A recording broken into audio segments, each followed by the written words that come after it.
छोड़। भैया के पैर में जूता नहीं है। अच्छा भैया के पैर में जूता नहीं है। बहन का सैंडल पहनाओ पहनाओ मोरी सखिया स्वागत में गाड़ी सुनाओ सुनाओ मोरी सखिया स्वागत में गाड़ी सुनाओ सुनाओ मोरी सखिया स्वागत में गाड़ी सुनाओ।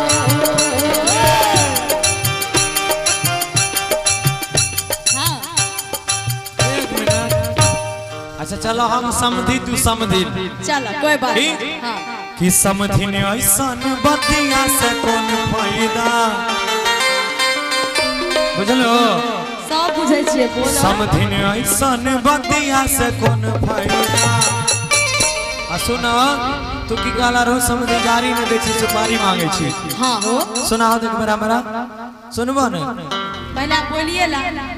कि समझिन ऐसन बतिया से कौन फायदा। कुमार दादा से भेला बाप के न पैदा। ऐसन बतिया से कौन पैदा। ऐसन बतिया से कौन पैदा। कुमार दादा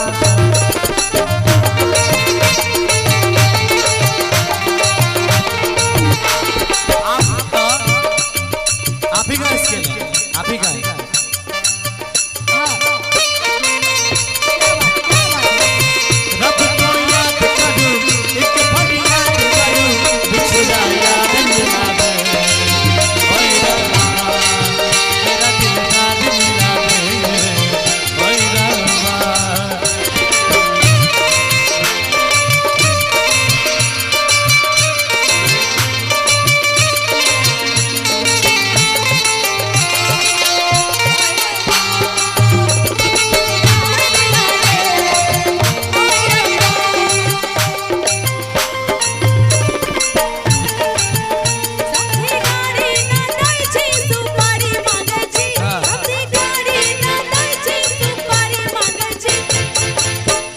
देखो ये कुमारे बैठल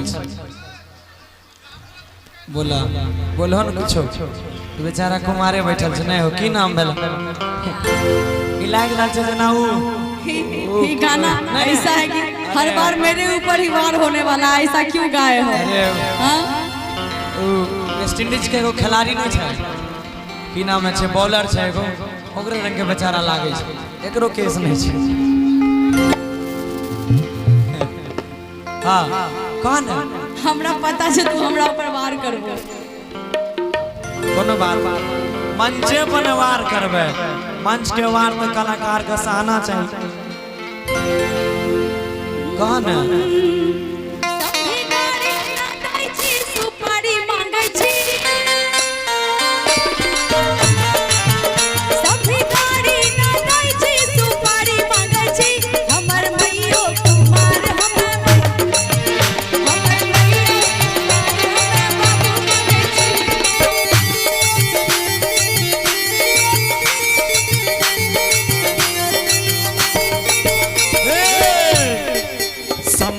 ऐसा न बतिया तू काहे कइल हो।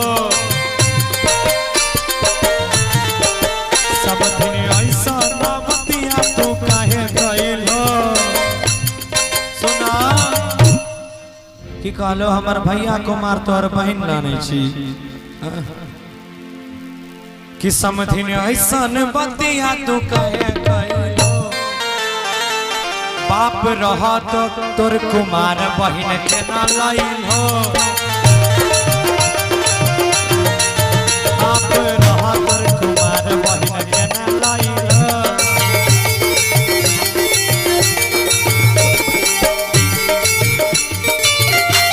सही बात कि मैंने देखा हूँ तुम्हें सुन लिया तेरे सपने मालूम तूने कसम मैंने तुझको सनम दिया।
तू कहलो अब सब तोहर कुमारे छ अब अपने से अपन अपमान बेचारी करवाए रहले बोलो। देखिए हाथ हम पकड़ रहे हैं तो कोई गलत मत सोचिए, इस सिस्टम पे किसी और कंप्यूटर का हक है। हाँ जमीन रजिस्टर्ड है। हाँ।